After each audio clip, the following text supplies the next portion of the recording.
Good day and good morning, friendos. So, today, well, let me first ask you guys, does anyone remember that I still intend to drain this ocean?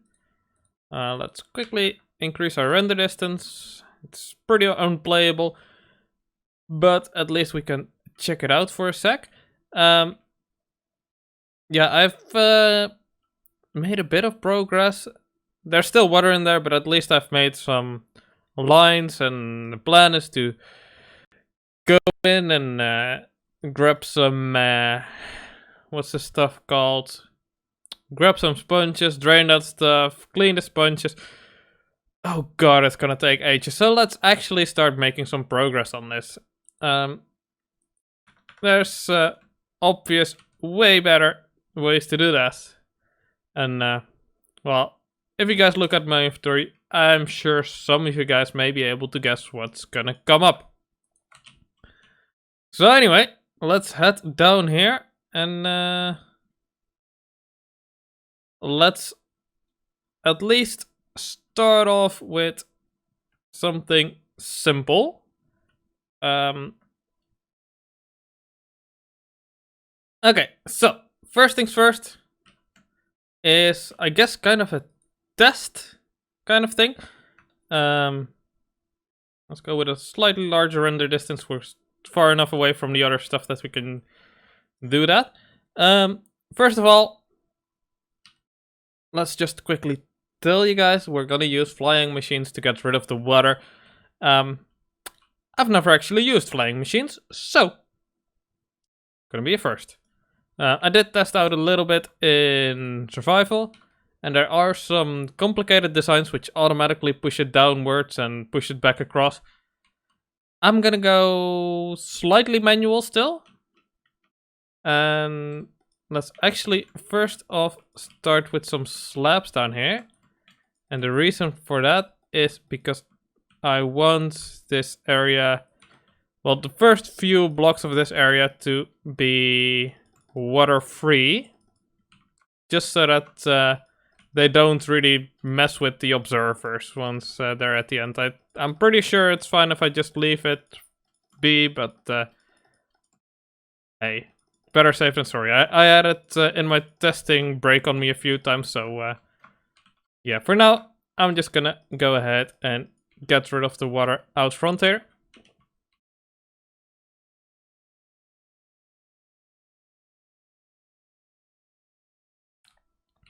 Alright, and here comes my brainy part. Remember those slabs I placed? They're going to be really useful for me when getting rid of the sand, because now I can get rid of these stacks, and this area should all be free of water out front.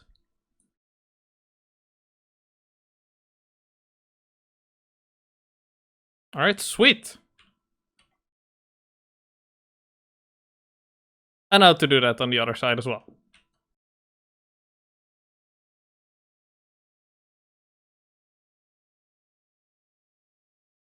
Alright, so I've drained out the end on the other side as well.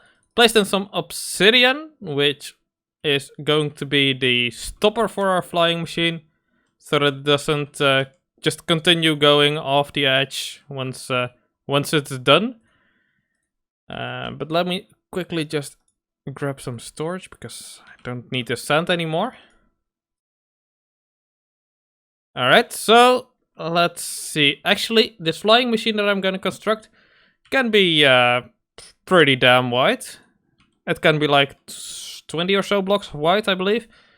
But for now, the testing thing, the first one, is just going to be the shortest it's possibly gonna be.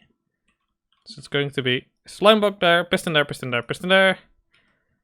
It's going to be an observer going this way. Actually, it's really annoying that it's 4 blocks wide, because on the end here, I'm gonna put some iron blocks. And basically that's it. Now I just need to activate it. I can do that by, I believe, activating this one. Alright, and there it goes. Awesome. And let's quickly light this stuff up while this thing goes. Now, as I was saying, most designs of flying machines that are for draining water automatically push downwards to the next layer once they reach the end. Mine doesn't, because I'm too dumb to make an actual one. If I was saying I was too lazy, that would be a goddamn lie, because it would be more lazy to actually put the thing at the end. Anyway, once it reaches the end, which is going to be in a little bit, I hope the sound isn't too deafening for you. Should be fine though. It should automatically stop. And then we'll just have to push it down 1 block. Alright, it stopped. So let's actually get some pistons up here. I'll do this manually, as I said before. Don't really remember the order of operations, god damn it. Anyway, let's get some buttons. I think it's the far one first is what I figured worked best. Alright, push that one. Now push this one. And off it goes again. Alright, sweet. And now we'll just repeat this over and over and over again. In the meantime, I'll probably go ahead and mine some more obsidian because I don't have enough. And maybe while this is running, I'll have to figure out if I can actually fully automate this or if it's fine like this. Anyways, I'll see you guys in a bit and I'll keep you guys updated on this. Alrighty, so quick progress update and look at this moat that I've been digging. It's so beautiful. I'm loving it so much. This is going so much faster than if I was just using sponges. Even in an area this wide. And it can be like, I think 18 blocks is the 18 or 20 blocks is the widest that I can go with this flying machine. I could probably design one that's even wider, but since I'm going in a circle, it doesn't really make sense to make one that's too wide. I think I want to try one that's like 10 blocks wide over here, and then after that I'll do a 20 or whatever, how wide it can be, one after that. Anyway, the reason I want to update you guys right now is actually let's start this thing and then I'll tell you guys why during the running of this thing. What's... oh no. It hit the bottom. Yeah, I'll just have to quickly reinstall this thing. It hit the bottom of my obsidian, which obviously is less than optimal. Yeah, 1 sec. Alright, it has been rebuilt. And actually the reason why this thing failed is also the reason why I wanted to give you guys an... It's going the wrong way, that's... oh no! And it'll just keep going that way. Why did it go that way? Ah, I really should have not skimped out on the obsidian. I really thought it would go the other way. Of course it went that way.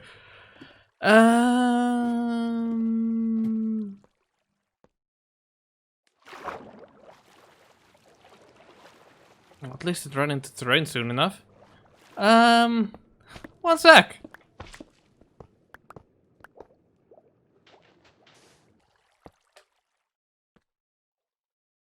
Okay, next attempt. Let's do this, and this time it's obsidian. And let's place the button on this side. And what I wanted to look out for was what will happen once it starts hitting these blocks over here that are at the same level of what the water that's being removed right now is. So let's see what'll happen. This amount of blocks should still be... No, it'll probably stop. Yeah. Alright, so I'll do this area with sponges. And then I will just simply rebuild the machine after this little hill, because down here it's a little bit deeper again. So yeah, I'm gonna rebuild the machine over here and then do the in-betweeny section with sponge. Anyways, I'll get on it.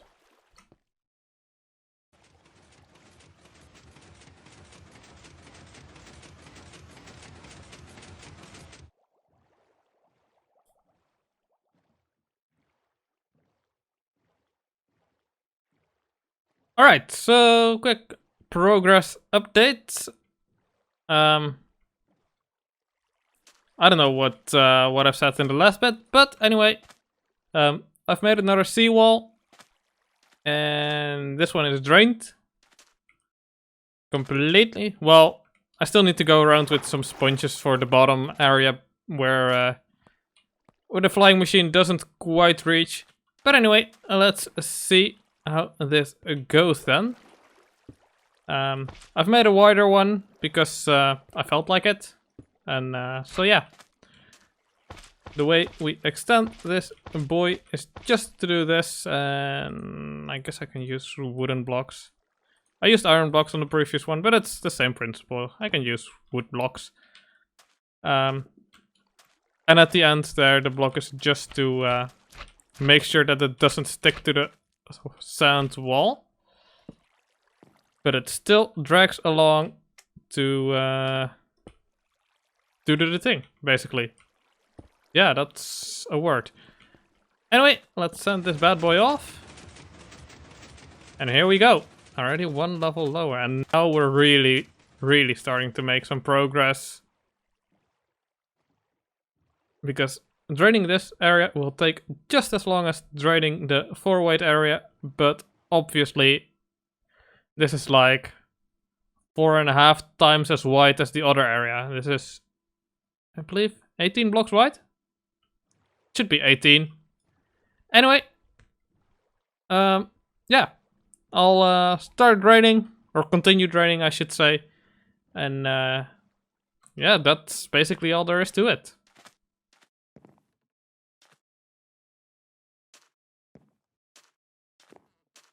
All right, so here is our final update for the day today. This one, the white one that I've created, is completely finished. Well, I still need to go ahead and drain out the rest, which I'll do using sponges. I think this is like the deepest point it goes to, and I should be able to do this with sponges. Maybe I'll have to place a few blocks here and there, a few sand walls to make sure that stuff doesn't flow back to where I remove stuff. But other than that, yeah, this one is done. I will also show you guys this one, which is still in progress. I guess I'll go ahead and start this guy up once again. And yeah, I'll have to continue a lot of this stuff, this kind of work off camera, because it's taking a long time, even though it's a lot faster than just doing it using sponges. It's like, I don't know, 20 times faster probably. It's still obviously taking a while because this is obviously a lot of water. I'm also using, or my area is not quite a square shape. If my complete area was a square shape, this would be so much easier. And I would probably invest more time into figuring out how to do a flying machine that automatically moves downwards as well. But other than that, that was it for today. I'll see you guys in the next one. Toodles!